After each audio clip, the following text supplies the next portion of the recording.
Hai, Assalamualaikum warahmatullahi wabarakatuh. Perkenalkan, nama saya Iqbal Ruslin. Saya dari Sekolah Tinggi Teknik Atlas Nusantara atau STAR Ternate. Baik, dan untuk prodi dan untuk fakultas, saya dari Fakultas Teknik dan prodi Teknik Informatika. Baik, di sini saya akan mempresentasikan salah satu tugas mengenai tugas mata kuliah sistem paralel dan distribusi. Baik, langsung saja videonya. Apa itu sistem paralel? Secara definisi, sistem paralel penggunaan adalah penggunaan beberapa prosesor atau CPU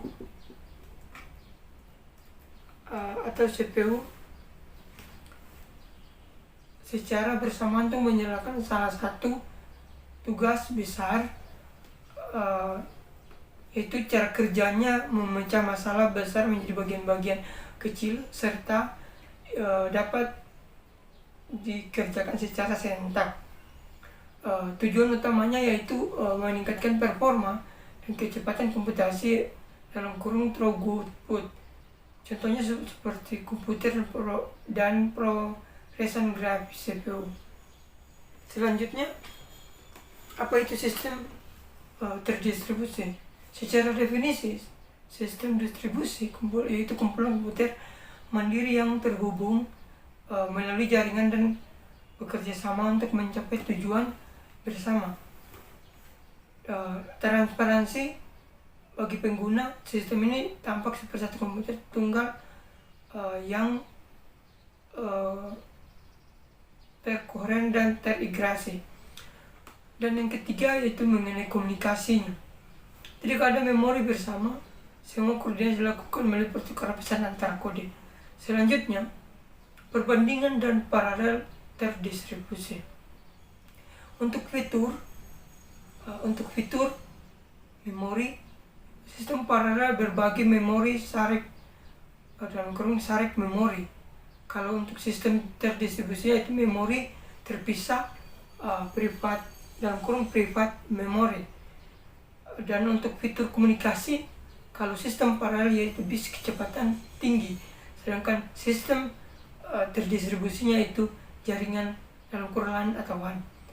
Dan untuk fitur tujuan, untuk sistem paralel performa dan kecepatan, dan untuk sistem terdistribusi itu berbagai sumber daya dan skalabilitas. Dan untuk fitur lokasi, sistem paralel dalam satu mesin atau rak, sedangkan sistem terdistribusi yaitu tersebar secara geografis. Selanjutnya, pengenalan mid-level. Secara definisi, GUI lapisan perangkat lunak yang terletak di antara aplikasi dan sistem para operasi untuk menghubungkan komponen yang berbeda. Untuk peran utamanya itu bertindak sebagai jembatan komunikasi yang memungkinkan berbagai aplikasi untuk berinteraksi meskipun berjalan di platform yang berbeda. Selanjutnya, untuk tujuan abstraksi, menyembunyikan kerumitan jaringan dan perbedaan perangkat keras agar pengembangan fokus pada logika bisnis aplikasi. Dan untuk aplikasi penggunanya itu mid-level, sistem operasi dan perangkat keras. Selanjutnya, layar perangkat lunak mid-level. Yang tadi aplikasi pengguna, mid-level sistem operasi perangkat keras dan jaringan. Dan untuk posisi strategisnya itu berada di atas sistem operasi, namun di bawah aplikasi pengguna untuk menjembatani heterogenitas. Dan untuk selanjutnya abstraksi API, menyediakan antara muka program dalam kurung API yang seragam bagi pengembang aplikasi di berbagai platform. Dan yang ketiga, komponen utamanya mencakup protokol komunikasi, layanan penamaan dalam kurung naming, dan manajemen transaksi tersebut. Berikutnya, dan untuk fungsi utama mid-level, yang pertama, interoperabilitas memungkinkan sistem yang berbeda dalam kurung OS miring bahasa pemrograman untuk saling berkomunikasi dan bertukar data secara lancar. Dan untuk skalabilitasnya itu memudahkan penambahan komponen pengguna atau sumber daya baru ke dalam sistem pengganggu layanan yang ada. Dan untuk transparansi lokasi, menyembuhkan detail fisik jaringan, pengguna tidak perlu tahu di mana data atau proses berada secara fisik.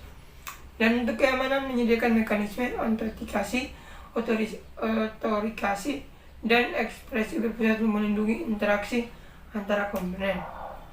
Dan untuk jenis dan contoh middleware, yang pertama RPCC atau Remote Procedure Call, memungkinkan pemanggilan prosedur di mesin lain seolah-olah prosedur tersebut berada di mesin lokal. Contoh yaitu gRPC, Sun RPC, dan XML data RPC. Dan untuk MOMS, Message Oriented komunikasi asinkron berbasis antrian pesan untuk mengirim data yang handal antara sistem, contohnya RabbitMQ, APC, Kafka, dan IBM MG. Dan untuk ORB Object Request Broker, memungkinkan objek-objek perangkat lunak untuk saling berinteraksi dalam lingkungan berdistribusi. Contoh Corba, Kappa, RMI, dan Decom. Dan yang selanjutnya mengenai database middleware menyediakan antarmuka standar untuk mengumpulkan aplikasi dengan berbagai sistem basis data, contoh ODBC dan JDBC, ADO.NET.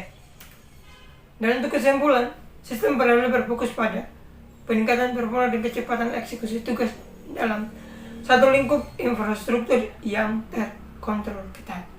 Dan untuk sistem terdistribusi, memungkinkan kolaborasi global dan berbagai sumber daya antara mesin mandiri yang tersebar secara geografis. Dan yang terakhir mengenai middleware adalah kunci utama yang menyatukan heterogenitas sistem, membuatnya mudah dikelola dan transparan bagi pengguna akhir. Baik, itulah hasil presentasi dari saya. Apabila ada kesalahan dalam berbagai presentasi ini, saya mohon maaf. Wabillahi taufiq wal hidayah. Wassalamualaikum warahmatullahi wabarakatuh.